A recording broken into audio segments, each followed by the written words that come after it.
populations. Et pour ça, la recherche, ça sera essentiel. Donc, toutes ces thématiques, vous allez les travailler, les étudier ce matin à différents moments. Je ne doute pas que ce sera particulièrement riche.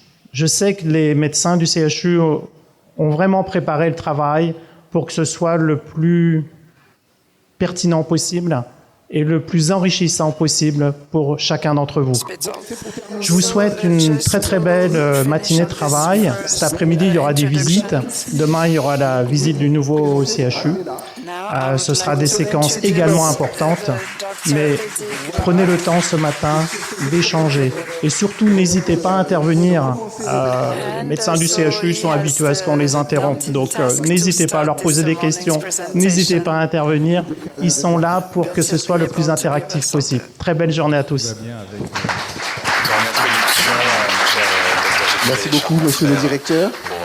Vous avez eu raison de rappeler l'importance des visites qui se feront dans votre établissement cet après-midi. Nous allons tout de suite vous introduire, vous présenter, voilà, il est là, docteur Eddy Glod. Voilà. Monsieur le directeur général, chers consoeurs, chers confrères, mesdames et messieurs, il me revient en effet l'insigne honneur de débuter les présentations de ce matin et j'en suis honoré et je tiens à merci. I want to thank everybody, the medical technical cluster, Dr. Djadou, and all the colleagues in nuclear medicine, such as Dr. Belia.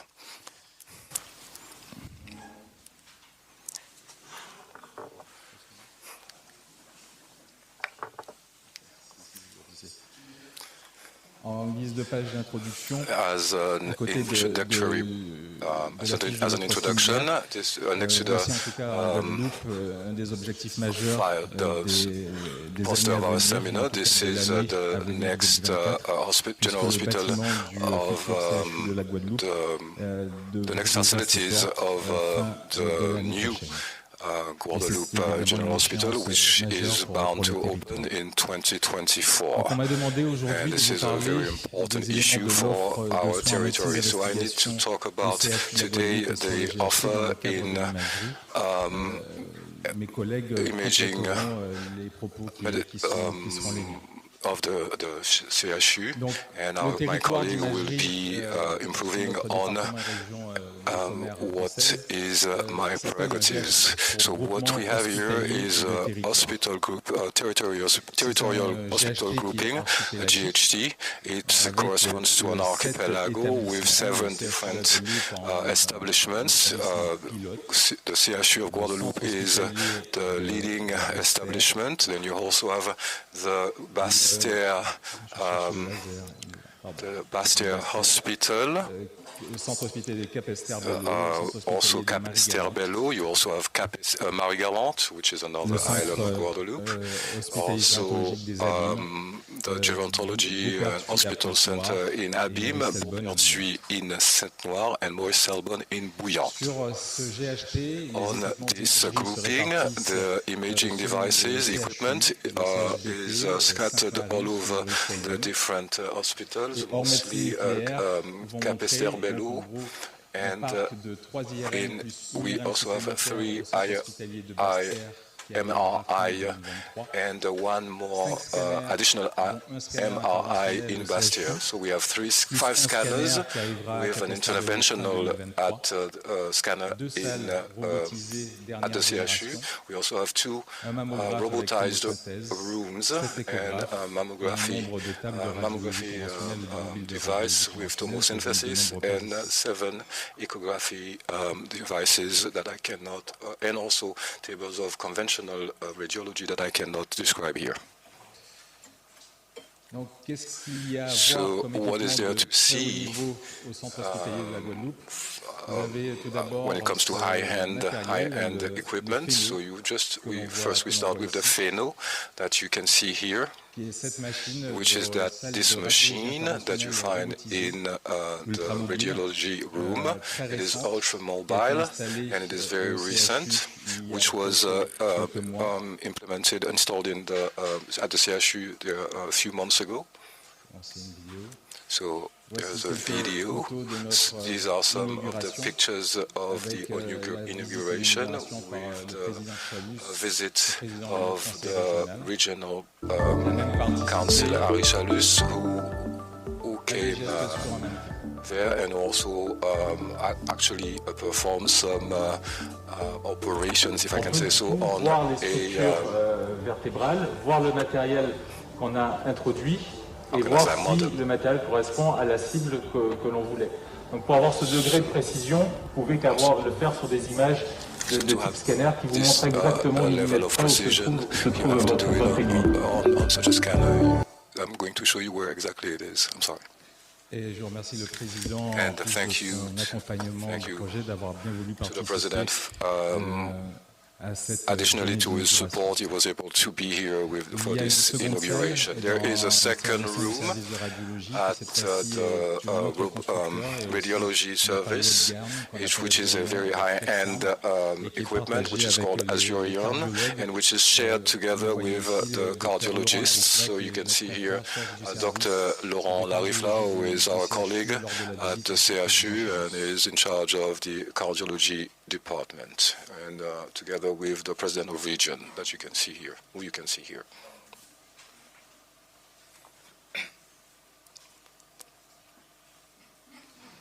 Another type of major equipment, key equipment, which was implemented in January 2022.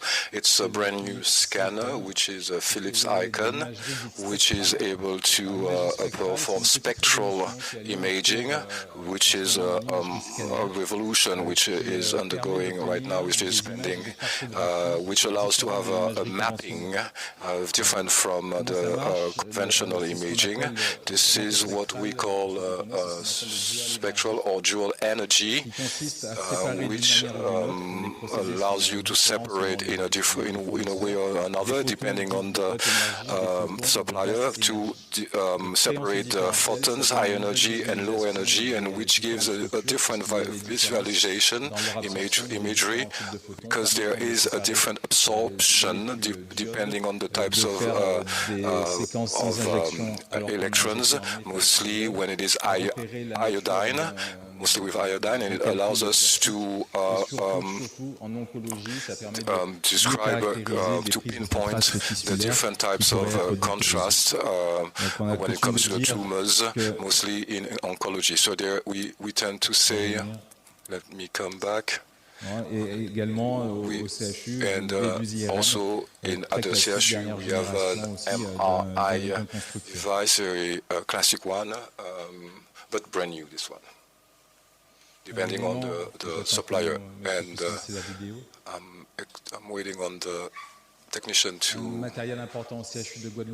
start the video. So there is a very important service in Guadeloupe, which is the mammography service, which was conceived to be the less traumatic for the female crowd. So this is the room with the echograph, which allows us to have conventional performing acts, to perform conventional acts. This will allow us to go from the echograph to the mammograph without having to change. So this mammograph is a very famous brand which has invented the tomosynthesis, which allows us to have a 3D imaging of the breast and allows us to enhance the detection of cancers. And it's very important here in Guadeloupe, in our countries, where we have a high incidence of these cancers, and it is very important to be able to be more precise in the detection. So this picture allows me to underscore all the women and men that are the staff that is part of that unit, and without these people and without their skills and their expertise, these machines will not be able to give their full potential. So you can see several people around me, and notably mainly finally, Dr. Janos Sikreta, who is a physician, hospital physician, Dr. Junior Amako, Alexis Secheu, here the Dr. Mamadou Kouyaté, and for example, on this picture with Quentin Cassius, who is an intern on his last year and who is bound to stay here with us because he is attracted by the type of machinery that we have, and all the operators that you have in front of the icon of Philips. So, well, the staff is 7 doctors, 2 junior doctors, 3 interns, medical officer, and 39 operators, and 9 secretaries, and all of that under the auspices of Dr. Djedou, who is a very benevolent person and very respectful for the work of the others. So this is the opportunity for me to introduce myself. My name is Eddy Laurent-Claude. I'm a radiologist. I'm specialized in musculoskeletal imaging, as well as interventional, as well as for diagnosis. As for the diagnosis, I owe it to Professor Anne Cotten, who is the former president of the radiology, the French Radiology Guild, and she is a reference, a world reference, and I used to be her intern, and I used to work with her and even participated on the writing of a book, and even if my name is written in a very small character, it is still there. I've participated to some of of his work, and mostly on the traumatism and interventional leg, if we can say. It's mostly the Professor Nicolas Amoretti, who is also a national reference and international in terms of imaging and mostly musculoskeletal, and he's received a prize from an award from Harvard, and that was the Ludwig Prize, and it's the best scientific publication of 2013. And for the anecdote, when Harvard called him and said that he received the best publication, he hung up on them because he thought it was a joke. He only believed it when he called back Harvard and they said, yes, it's you. That's right. Nicolas is a leader in the field of musculoskeletal, interventional musculoskeletal imaging, and is also very modest, benevolent, and skilled.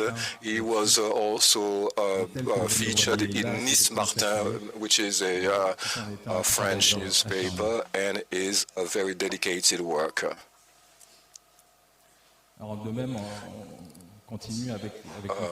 We also carry on with Nicolas, because he created an international WhatsApp group with radiologists from all over the place, the United States and France, and we can exchange very often. And I've put an exchange, an instance of example of exchange where we were sharing a trauma on the basin with diastasis, and you can see the sacrum right there, the iliac joint on the left one and right one, and you can see also the sacroiliac joint, which is of normal thickness.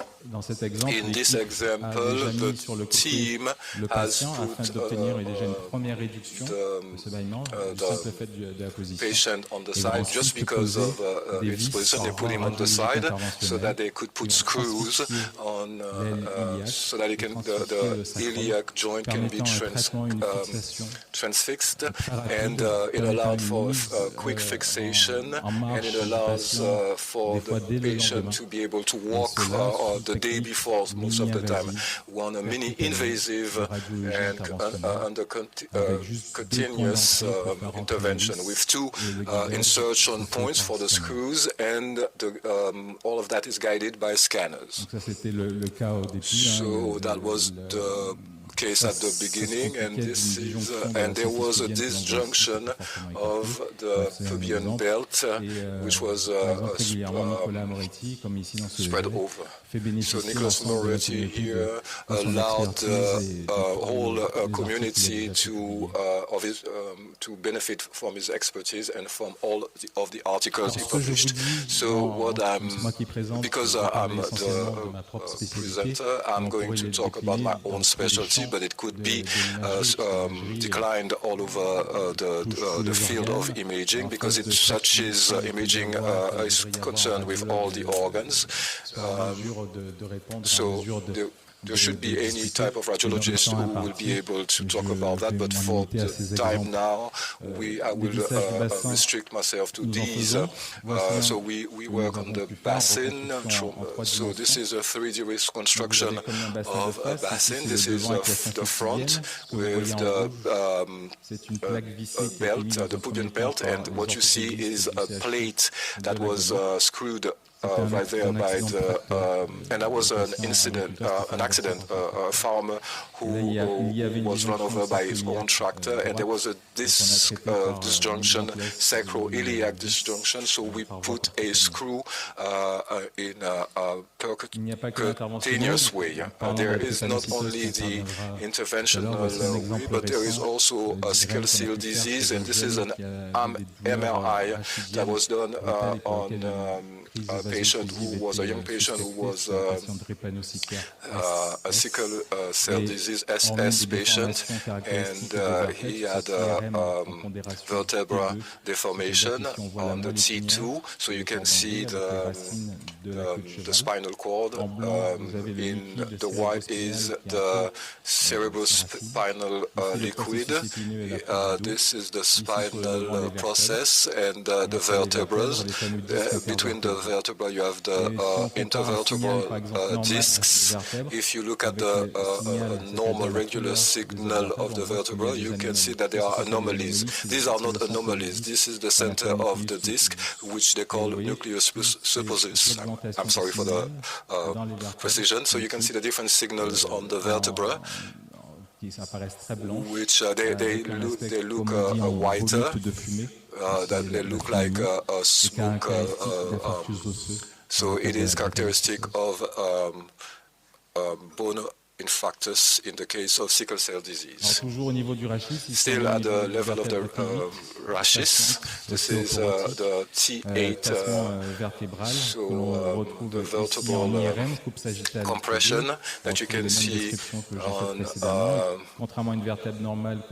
so contrary to a normal vertebra, which is square, you can see that this one is completely crushed with a cavitation space with liquid that you can see on the MRI.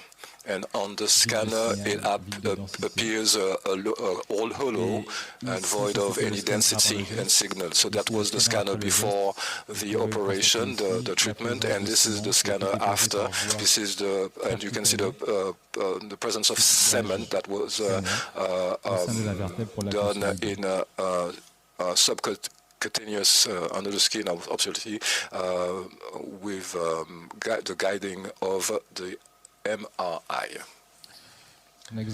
Another example, a bit more dramatic, with multi-metastatic cancer, breast cancer, on a 42-year-old patient, and this is the PET scan that was realized by our colleagues, and they will tell you more about it, and they will even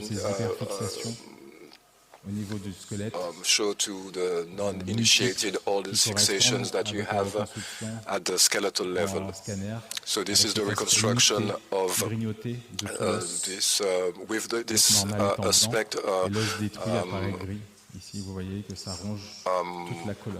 eaten, if I can say, of the vertebra.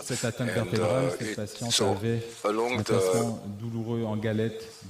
vertebra Donc ici les vertèbres I'm sorry. ont gardé So leur forme. you can see the vertebrae here that have kept their rectangular shapes, and they have several abnormal signals. And you can see the T5 vertebra, which looks like a plate, and this is a very painful point for the patient. We are working on oncology here, but it is obviously fundamental, important, paramount to allow the patient to have a good quality of life or better quality of life. So the challenge is to fill this void with cement, this slight triangle between the shoulder blade on the T5 vertebra. And this is the result of that inside, where the cement was deposited inside and only inside the void. So we cannot, you should not destroy the spinal cord.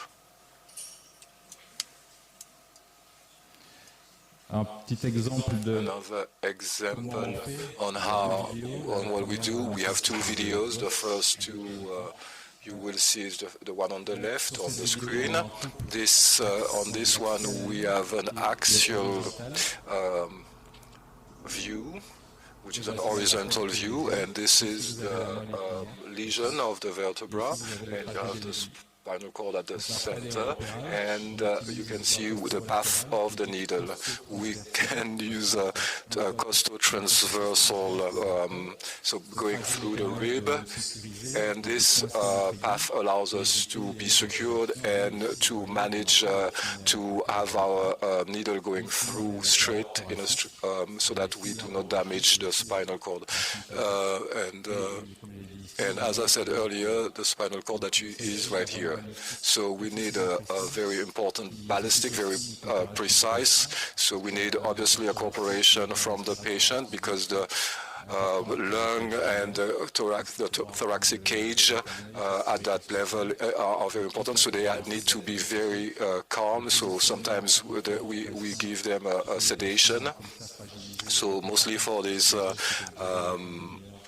patients who are already fragilized, so, because it lasts, this operation lasts like 30 to 40 minutes, and it's very sensitive to the patient, and we need them to be very cooperative. And once you have that needle going through, we will go through this trocar, which is the trocar, which is slightly bigger and more invasive. So you can see it moving forward. It is called a trocar.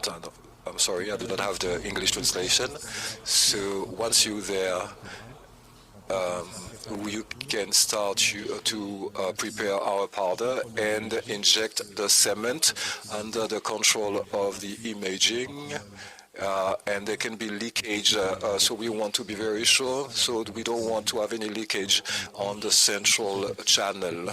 So we push very carefully, very slowly. Sometimes we go very, very slowly. We wait because cement hardens with the bodily heat, so that it creates some kind of plug to prevent further leakage. Yes. So on this picture, you can see at the end of the needle cement that we've just controlled and which was just injected. What we are concerned with is the bottom part, and we want to make sure that we don't see the white cement going into the back. So that's why we put we stand in front of the vertebral column. We cannot go further if you look carefully, because over there it's the thorax, the rib cage.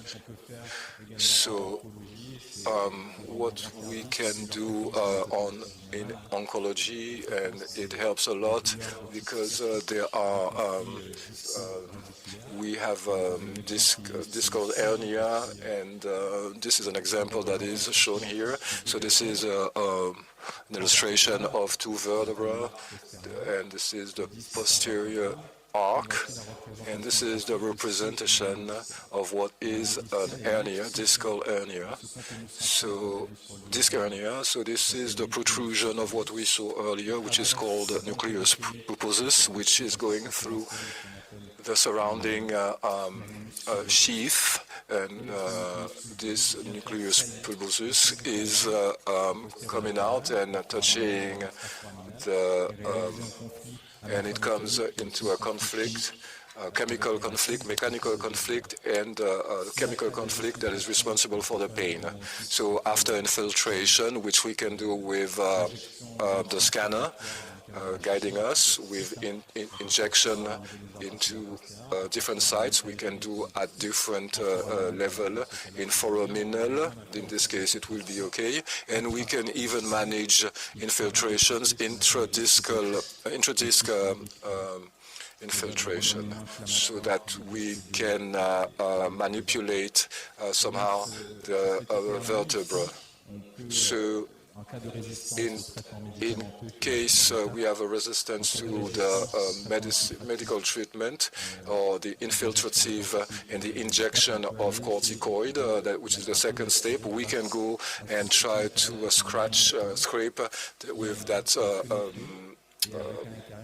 device, which has a endless screw which rotates, which comes and scrape or and bring back this through capillarity the material.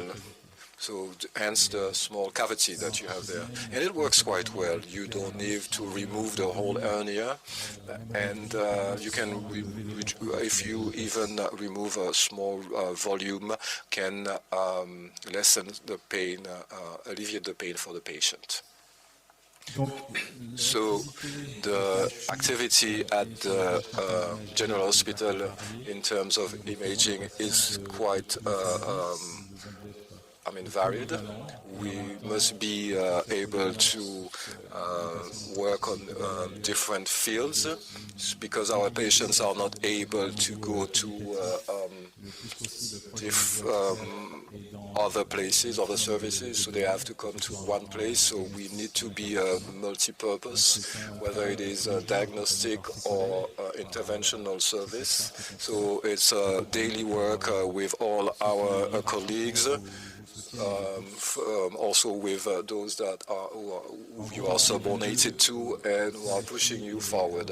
In 2022, there were 30,000 scanners acts which were performed, 9,000 MRI acts, and 1,327 radiology acts, and also 8,000 also echographies and 34,000 radiographies, conventional ones. Why, and to finish with that intervention, because Jeffrey asked for us to be concise, brief, and that we are on time. I'm just going to talk about a personal anecdote, which I will, I'm often asked, why becoming a radiologist, and the answer is that if you choose correctly your branch or your service in radiology, you can you can touch different crowds. You can be a family physician, you can be an anatomopathologist, you can be radiologist. You have different fields that you can go into. You can work in labor, medicine.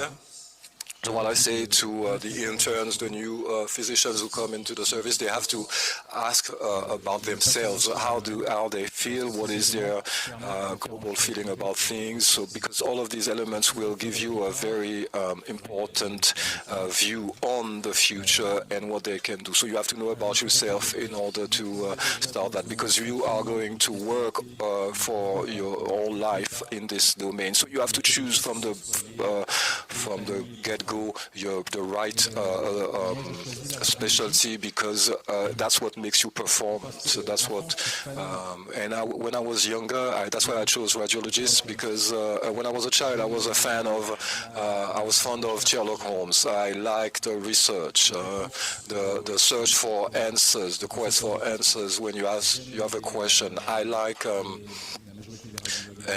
most of the radiologists likewise I like to answer, to face the answers or the questions from a patient and find the answers. And what these radiologist studies brought me, mostly with the evolution of the technology, we are at the heart of the investigative research medicine, and we went through an interventional medical act, and this is what motivates the teams daily. So as a conclusion, the General Hospital of Guadeloupe with the GHT and the technical medical cluster in radiology wants to share their beliefs and values, and as the general director said, we want to learn from our partners. So the learning is neutral and very fruitful. We at the service, our ambition is to build high-level technical platforms. We are guided by the willingness for expertise and precision, and to have that multi-talented services, and training also, because it's very important, because our technicians and physicians and operators have to train themselves all the time, mostly when there are new technologies coming in, and also obviously because we work with the research and university, the university aspect of our institution, and we were able to start new research studies that are validated by our establishment. All of this is done with all the institutional partners, whether it is our general hospital, the health agency, the region, the regional council, and the general council for the department, and obviously with you, estimated we and honorable and members of the different nations around the CS to be here today, and I'm looking at Mrs. Wadix very intently, because I'm very sorry, but I can't speak English very well. But we met 5 years ago, and she said to me, "Are you ready?" She asked me, "Are you ready?" And I said, yes, we can receive your patients tomorrow. And 5 years later, we haven't started. So I'm moved, because I'm going I'm going to be able to hold my word. I want to thank Dr. Claude for a high-level presentation. I'm not going to reach that level. I'm not going to try to reach that level of presentation, but thank you, Eddie. I'm very proud of his presence on the medical technical cluster, and I know that he knows that this is due to his tenacity, because Mr. Glod is one of the few radiologists of this in Guadeloupe, and he was independent. He was working by himself. He wasn't at the general hospital, and it's after discussing with him, I worked with him, and I said, we need such an expertise, and I can see now that the student went far beyond the master, and I'm very pleased to have him around. And I want to thank Dr. Dieudou, who is the head of cluster, the head of service, and who has always supported us. I'm going to be very, very brief, because after me, it's Carlos Artigas, who is, and he said to me that he had 45 slides. So I'm going to be very quick on nuclear medicine. So this is just a slide that we do here. This is what we do at the General Hospital. We work about a third of our activity on PET scans, 40% of heart scintigraphy, bone scintigraphy, which is about 10%, and also we can explore all of our organs, and I will only refer to osteodensitometry and the kidney scintigraphy. So if you have patients that need a scintigraphy, we can take care of them. Eddie, you've shown everything you do at the service. I'm going to be very brief. We don't have much time. On the right hand at the bottom, we have a gamma camera. The laser is right there. Okay. So the general hospital is fitted with 2 machines of this type, 2 gamma cameras, and you have detectors of scintigraphy and the scanner with a table that can receive a patient up until 228 kilograms. I have to be more precise, from 2 to 228. So you have the examinations of bone scintigraphy. So we try to find metastasis, bone metastasis, and you can see lung scintigraphy with with the heart scintigraphy, which allows us to detect pathologies. We have a stress fracture here for this patient at the level of his ankle. Or her ankle, and this is what we do daily, and as well as the bone densitometry. You know all this equipment, so I will have just an overview over that, because it's the diagnosis part of the nuclear medicine. So this is why I insisted on with Caroline, because she hasn't changed a lot. She looks younger now, it seems.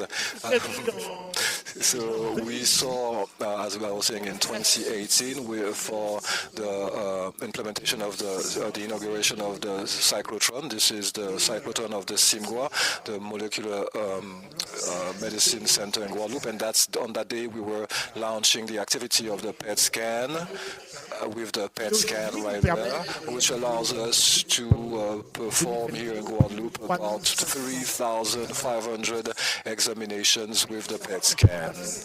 For such an area of us, which is about 400,000, if we were to compare with the French national ratios, we should be doing about 4,800 PET scans for the Guadeloupean patients. We have performed 3,500 of them, and about 700 patients from Martinique. So we have margin, we have room to grow. We are going to try to launch the movie, and there you'll be able to see the full procedure for a PET scan examination. The center is located next to the airport, the vicinity of the airport. So it was inaugurated in 2018 in June. There is a cyclotron of 12 mega-electron volts, which allows us to produce isotracers, radioactive tracers, mostly fluorine 18. When it is created, it is sent to the synthesis lab, where we work with the operators, the radio pharmacists, to create all these the dyes that will be injected. So you have the whole process, which Carlos is going to describe later.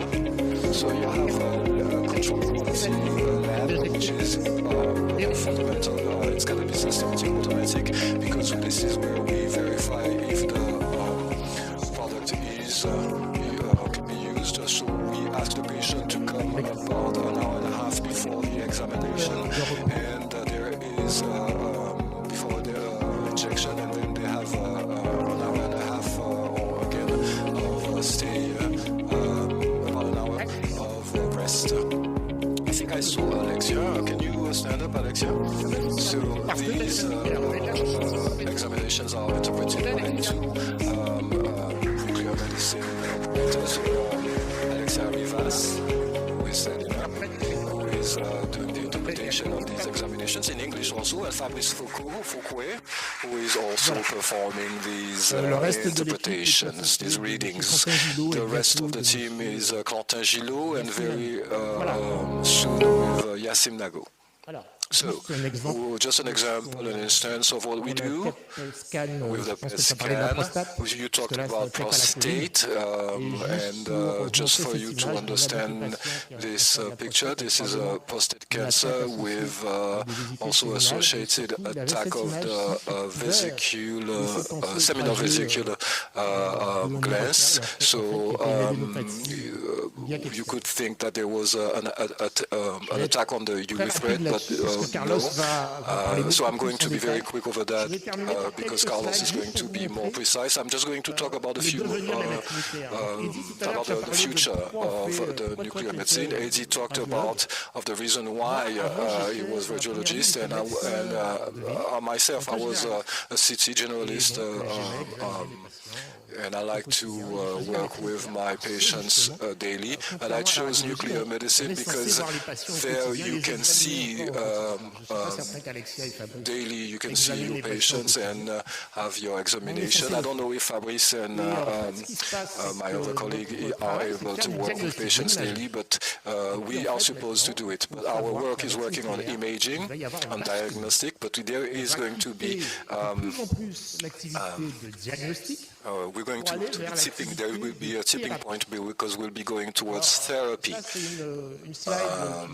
This is a slide that comes from the United States, and because health is also a business, a sector of an economy. Because just to remind you that nuclear medicine is going in the few years to come, about 8 years to come, it's going to be explode. It's going to explode exponentially. These are the figures that are linked to the American market. So in 2022, it was about $9 billion. But now they hope that in 8 years there will be an increase up to $25 billion. So there will be an increase, exponential increase, mostly for PET examinations, and there will be an increase, a yearly increase of plus 15%. So today in Guadeloupe, our machine is reaching its saturation point. We have about 22 patients, and we have 400 patients in waiting. So how am I going to work with our patients in the Caribbean? So I'm looking at the health agency because we need the support of our partners, and we hope to receive the authorization for the implementation of a second PET scan. I won't be any longer. I will be, Carlos, you can come forward. We'll be skipping the next slides, but I want to show you that our activity is going to improve and increase, mostly on the therapeutic side aspect of it. I'm sorry. So I will let Carlos speak about the theranostic approach. He's going to talk to us about the future of nuclear medicine and very near future. That is to say that in 2024 in Guadeloupe, we'll have I'm sorry for the label, but we'll be able to receive the patients and treat them. So, Carlos, could you move forward so that you could, and thank you for applauding Carlos Sensiga and also Dr. Belia. So, yeah, my title is Theranostics in the Era of Precision Oncology. Yeah, we are talking about nuclear medicine. Maybe it sounds a little bit weird. Nuclear, some may have fear of nuclear, but it's not that difficult, you will see. So we are talking about cancer today also. You know it's the second cause of death worldwide, with 1 every 6 persons dying of cancer in the world. 90% of these deaths are due to the metastatic spread of the disease. So once the disease is all over the body, then you have a very high probability to die. You know all that. Down there, you can see in the left and in the right-hand side, I took the time to look at the statistics in the Caribbean countries. And yeah, prostate cancer, in fact, is the most frequent cancer in the Caribbean by far, doubling the statistics in Europe, in France. And here you can see the mortality rate. Also, prostate cancer is the has the highest mortality rate compared to other cancers, which is also very high compared to European countries, where it's the 4th or 5th place prostate cancer mortality rate. So it's a big problem here in Caribbean countries.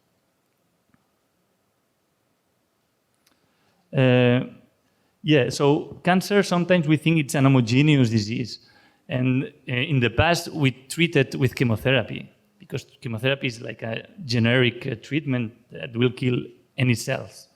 But now we know that cancer is not an homogeneous disease, it's an heterogeneous disease, an evolving disease during time. Why is it? It's because there are different molecular alterations that define different cancer subtypes, and each alteration will lead to a specific treatment for each alteration. And so now we know that one size does not fit all. But how do we know which treatment can we give to a single patient? How do we do it? So this is where precision oncology and personalized medicine plays a role. We will take into account all different characteristics of the patient, genetic alteration, genetic mutation, clinical parameters, circulating tumor cells, molecular imaging, mainly PET scan, SPECT-CT, as Dr. Velia presented before. And all these characteristics will give us molecular biomarkers. This is information that will tell us if the patient is more prone to respond or not to a treatment.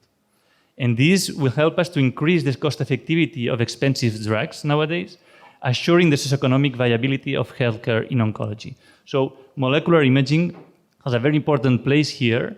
And in fact, in the last 10 years, in Institutos Bordeaux, where I come from, we have been working a lot in trying to look for molecular imaging biomarkers to help us predict the response to a specific treatment, and to apply also a new therapeutic approach, which is called theranostics. That's why I am here today. What is theranostics? So theranostic is very easy. It's combining two words, therapy and diagnostics. It's using the same pharmaceutical for both diagnostic purposes and therapeutic purposes also at the same time. But how can we do it? This can only be done by nuclear medicine, because we can detect a target. You can see them in red, a specific target for a specific cancer, that we can send or inject into the patient a specific tracer or vector that will go and bind to this receptor or to this target with a high specificity and affinity. So it will be linked and it will be going to the cell. And this tracer will be labeled with an isotope that will emit photons, radiation. But depending on the isotope we use, we can do imaging, or depending on the isotope we use, we can do therapy. So this isotope that we label to this tracer will let us do diagnostic with PET scan, using, for example, gallium-68 or fluor-18 that can be produced in the cyclotron you have here, and to evaluate if this target is expressed in the metastatic sites of the patient, and also to assess the response to that treatment that we will give. Then we can change the isotope and put a beta emitter or an alpha emitter isotope. These are isotopes with high energy that will, once linked into the cell, it will radiate the DNA and break the double strand of the DNA and provoke the cell death. So here's an example. You have a patient with a prostate cancer. All these black spots,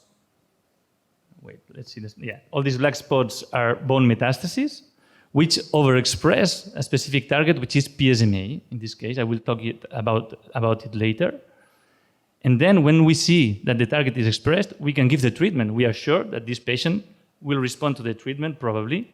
So we give the treatment, changing the isotope, you see down here, gallium-68 for the imaging, then lutetium-177, which is a beta emitter, which will kill and irradiate all these lesions, which are impossible to irradiate with external radiotherapy because there are too many. So the leitmotif of theranostic is you treat what you see what you treat, because lutetium-177 allows not only to treat, but also to make images in scintigraphy. So here is a list of all possible or some of the possible radiotheranostics applications nowadays. So you have here in the left-hand side the different cancer types that we can treat, the different targets, the diagnostic tools that we can use to do imaging, and then change it for the therapy with a beta emitter isotope. I will talk only about two for the sake of time.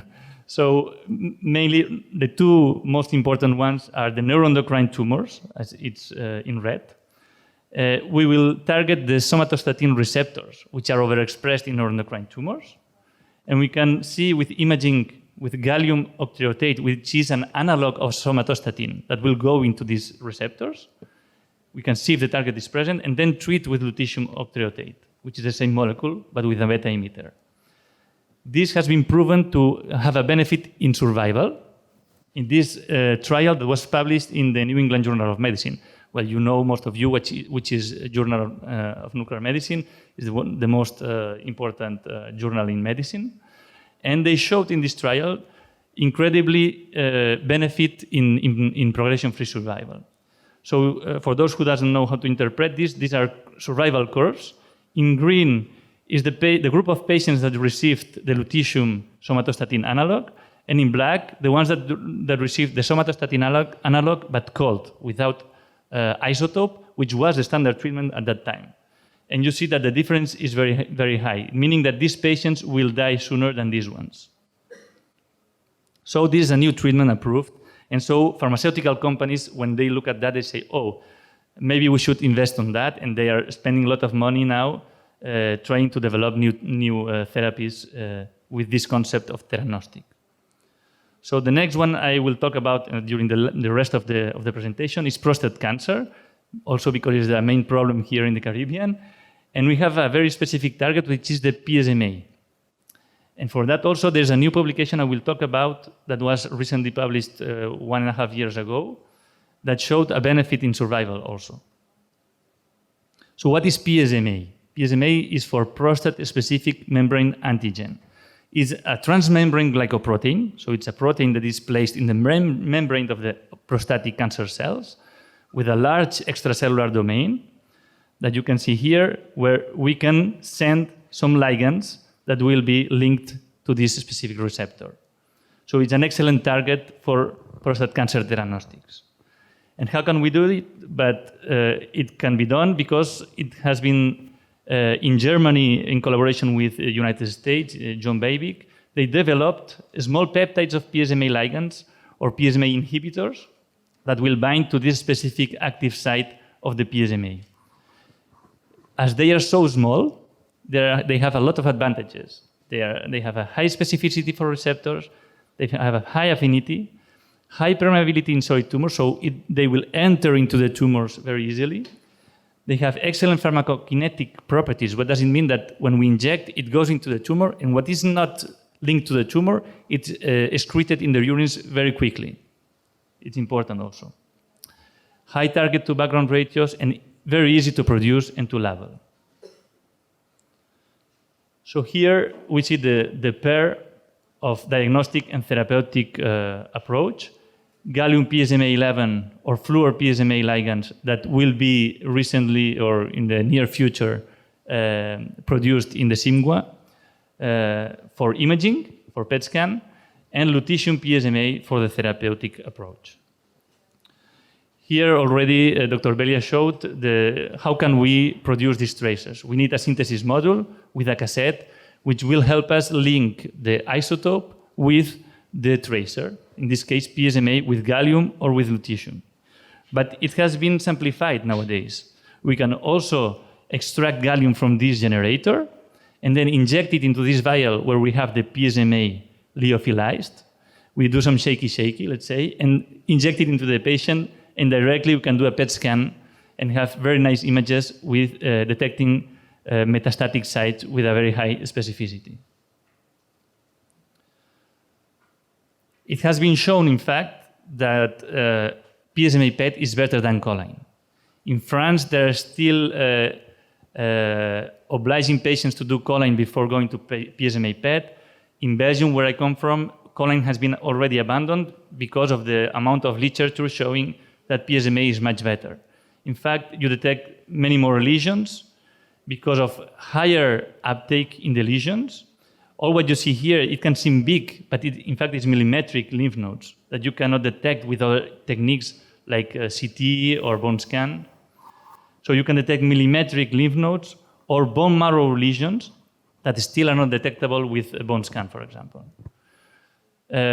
When compared to choline, you have better detection rate in a place of the disease which is very important, where the PSA is very low.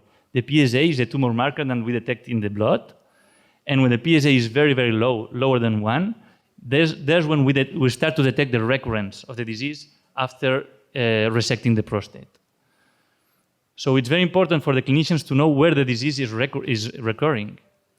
And here you see that the detection rate of PSMA is 60% versus 36% for choline, so almost a double. And also we did a study where we looked at what happened when we showed to the clinicians before doing the PET and after the PET scan, how the clinical management could change. And it changed in 60 to 75% of the patients, so a lot. Why? Because we detect so early the disease that we can detect 1, 2, 3 spots of disease only at that moment. And maybe we can treat it locally by surgery, by radiotherapy, and spare the systemic treatment for some years. I will show you some examples.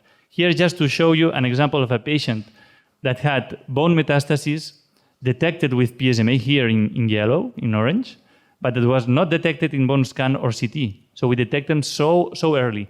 These are probably tumor cells seeding in the bone marrow in an early metastatic stage with no or very little osteoblastic reaction surrounding the tissue. Another example of what can be done with PSMA PET, this is a patient that was operated in 2011.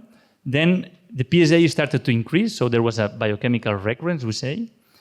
And what we do still today is that we radiate the prostatic bed where the prostate was, because the probability to have some cells there is very high.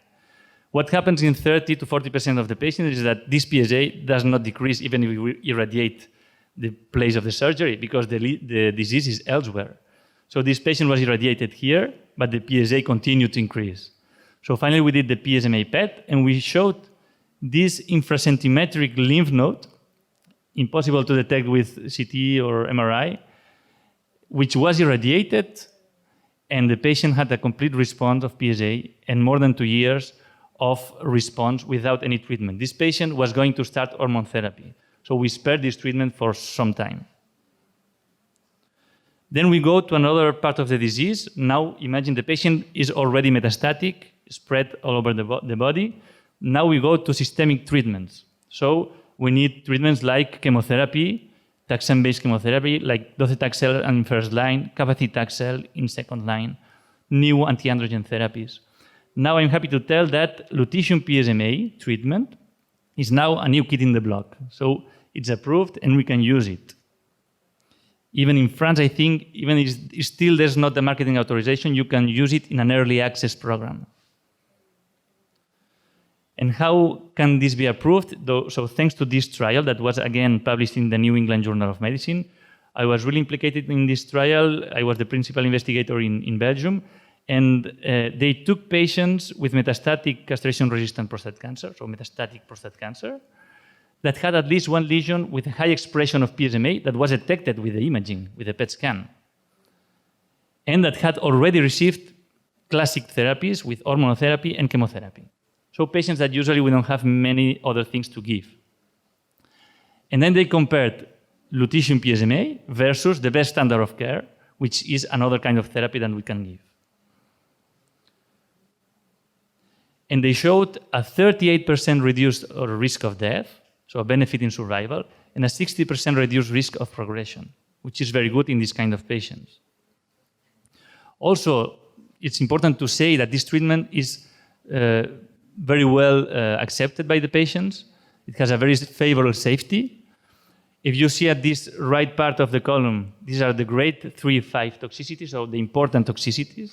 They are very few as compared to other treatments, mainly some anemia and some leukopenia, but very well supported by the patients. And the most frequent adverse events is dry mouth and nausea and vomiting. But it's really not of important grade. So from 1 or 2 days after the treatment, you can have that, but usually after it goes. So it's a pretty easy treatment. Patients like it because they come from chemotherapies and sometimes they have quite a few adverse events. And so they say, I like it because it's much more tolerable. What else we saw in this study is that about 50% of the patients that had the treatment in blue had a complete response or partial response radiologically, while the group control, only 3% had responses. Also, the same way with PSA response, so decrease of the tumor marker, we had 46% of the patients with significant decrease in tumor marker versus 7% in the control group. But can we do better? Yeah, okay, we know with the Vision trial that lutetium PSMA can be given in this population, it works. But can we do better? We saw 46%. There are some trials already published from the Australian group that shows 64% of responses. Why is this different? How is it possible? So maybe it's probably because of different patient selection. And how is it? If I show you these two patients, I think any of you can say who is the good candidate for lutetium PSMA and who is not the good candidate.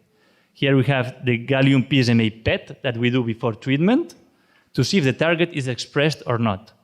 So if I ask you, I'm sure most of you will say, yes, this has a high uptake, high expression of the receptor, good. This one has a very few expression. We know he will not respond, so we'll not give the treatment. But can we go further? As I was saying, yes, we can.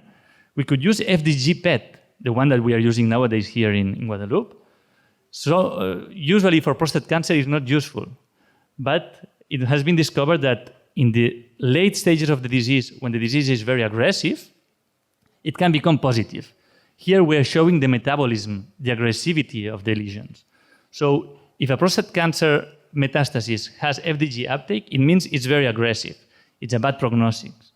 So now if I show you the same patient with an FDG next to it, if you look closer, you will see that this patient has multiple metastatic metastases, which are FDG positive, meaning that they are very aggressive, that have no PSMA uptake because they are dedifferentiated. This means that even if we give lutetium treatment to this patient, probably he will not benefit a lot because the disease will progress here, in fact. So maybe he's not a very good candidate unless we do something to control this part, maybe interventional radiology or things like this.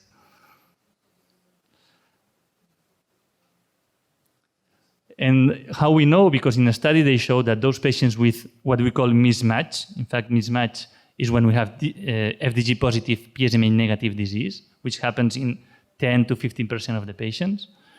Those with mismatch live shorter, 6 months, versus those without mismatch, 16 months. Last trial I show you, I don't want to bother you with a lot of trials like this, but so this Australian group, applying this methodology to do dual tracer imaging, PSMA and FDG, they did this therapy trial comparing head-to-head lutetium PSMA versus chemotherapy. And now what happened? Incredible results. It showed that PSMA PET, PSMA lutetium, had a double response rate, both regarding PSA response or radiographic response, compared to chemotherapy. So maybe we should give it before chemotherapy. Also because it's better tolerated with less adverse events, 33% versus 53% for chemotherapy. And also it showed a 37% reduced risk of progression with 12 months survival of 19% versus 3%. Finally, how it works, how we do it. Treatment. So again, we can produce it with a synthesis module, or we can buy it ready to use. We inject it into the patient with a slow infusion, intravenous injection. The patient is placed in a metabolic room. I heard that in the new CSU, you will have 2 new metabolic rooms, so it's perfect with these therapies. So patient is injected, and after between 6 and 24 hours, he can go home, depending on the legislation of each country. Most of the activity that is not placed into the metastasis will be excreted via the urine in the first 12 hours. So we will do this technique every 6 weeks for a maximum of 4 to 6 cycles.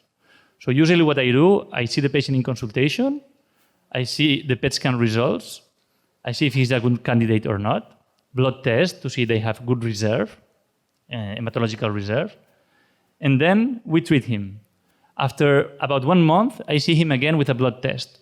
If they come from far away, I always say you can do your blood test at home, and then you send it by mail, and we see how it goes. If everything is okay in the blood test, we can place the order for the second cycle. And like this every time. So for the second cycle, the patient will come, we will inject, and again, like maximum 6 cycles. What can we do, in fact? We inject the patient, here's the PET scan before treatment, very nice expression. We inject the 7.5 gigabecquerels of lutetium, and then lutetium, in fact, thanks to its physical properties, it emits some photons that can be detected by the scintigraphy, the gamma cameras. As Professor Belias showed, they have these kind of cameras today, but maybe in the new hospital, they are planning to install new digital cameras that will allow to do these kind of images much faster, from 15 minutes per bed to 5 minutes per bed. What's the reason to do that? Why are we imaging after injection? Is because a quality control. We see that the treatment is gone in the places we wanted, but also we can do some calculations. We can see in a single lesion, in a single volume, what happens during time, and calculate, like they do in radiotherapy, the dose administered, the absorbed dose administered into this lesion in grays. So in this case that I showed you, this patient had a PSA of 4,000, which is a lot. Performance status, so clinically he was like 50% of the day in bed. After 2 cycles already you see that the uptake is decreasing, and after 4 cycles it was a very good response with a PSA lowering to 194 nanogram per milliliter. And the patient was clinically perfect. He went to work again. So he was very happy, and we too. So this is dosimetry. That's what we can do with lutetium also. A study showed that doing these calculations, you can see if the lesions had less than 10 grays calculated of absorbed dose into the tumor, the probability to respond is lower than if the lesions have higher absorbed dose. And this can be used maybe to adapt the dose that we give to the treatment. So here in this slide, I resume all what we talked about. How can we optimize the treatment that already works? Doing dual tracer imaging, doing dosimetry, and also what we can do is instead of using lutetium, a beta emitter, now the hot topic is use alpha emitters, which is something under investigation that will maybe come in the future. The advantage of alpha emitters is that they are much more energetic. And so you can have better results. Here, an example of a patient with 2 cycles of lutetium PSMA still progressing, unfortunately, and 2 cycles of actinium. So we changed lutetium for actinium, which is an alpha emitter, and you see the response is incredible, a complete response. So it's something to come in the future. Finally, as you can imagine, all this activity, as Professor Dr. Belia said, we are not only doing imaging, but more and more doing therapy. And so I do consultations, managing the hospitalization room, administration of the treatment, comorbidities, secondary effects, etc.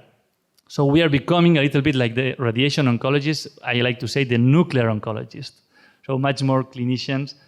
So it's a unique specialty where you can do imaging and therapy at the same time. But this requires, of course, a very big multidisciplinary teamwork because we cannot do everything. We have to be humble, and we have to talk with oncologists, collaborate with them, urologists, radiologists, radiotherapists, pain clinics, etc., etc. So here it's a little bit similar as the slide that Dr. Belia showed. They show here, it was published in Nature, and they show the planned evolution of nuclear medicine in the future years. And you see the gray bar, the blue and the red bar are scintigraphy and PET scan, stays similar, almost the same. And the gray bar, it's increasing enormously. This is the therapeutic part of nuclear medicine. So this is the future of nuclear medicine. I did the same with our statistics in my hospital, and I saw the different treatments we do in different colors. And you see that since the arrival of PSMA, boom, it exploded, the activity increasing exponentially. I had the time to look a little bit at the numbers in Guadeloupe and Martinique, and I played a little bit with it. So it's said that you have 1,700 new prostate cancer per year, giving 150 deaths per year. We can imagine that these 150 patients, most of them, one day should have had lutetium PSMA. So if we multiply 150 by 6 cycles, you will need 900 injections per year, which means more or less 75 injections or treatments per month, which is not bad. And if we take the whole Lesser Antilles, that's why we are here, you have about a 4 million population, which means 950 deaths of prostate cancer per year. So it's a big population, and you will need, the activity in theranostics will increase a lot. So to conclude, radionuclide therapy is an effective treatment showing survival benefit and quality of life. It is very well tolerated with very few secondary effects. It has been approved for treatment of neuroendocrine tumors and prostate cancer. In France, you have the early access program while waiting for the marketing authorization, which will come during this year, I think. And of course, with the new CHU Guadeloupe, you will fortunately have access for the theranostic treatments in the Caribbean countries that will be a reality soon. They will have 2 metabolic rooms with new gamma cameras, and hopefully also a new PET scan, helping to achieve all these objectives. And for my part, I started a collaboration between Institut Jules Bordet and CHU Guadeloupe. We had already Dr. Fouquet training with us. We are ready to share standardized procedures for radiotracer preparation and therapeutic administration. Also, we could discuss about doing online discussions of difficult cases. And I have already some ideas to collaborate in putting in place some multicentric academic trials. And with this, I would like to thank you for your attention.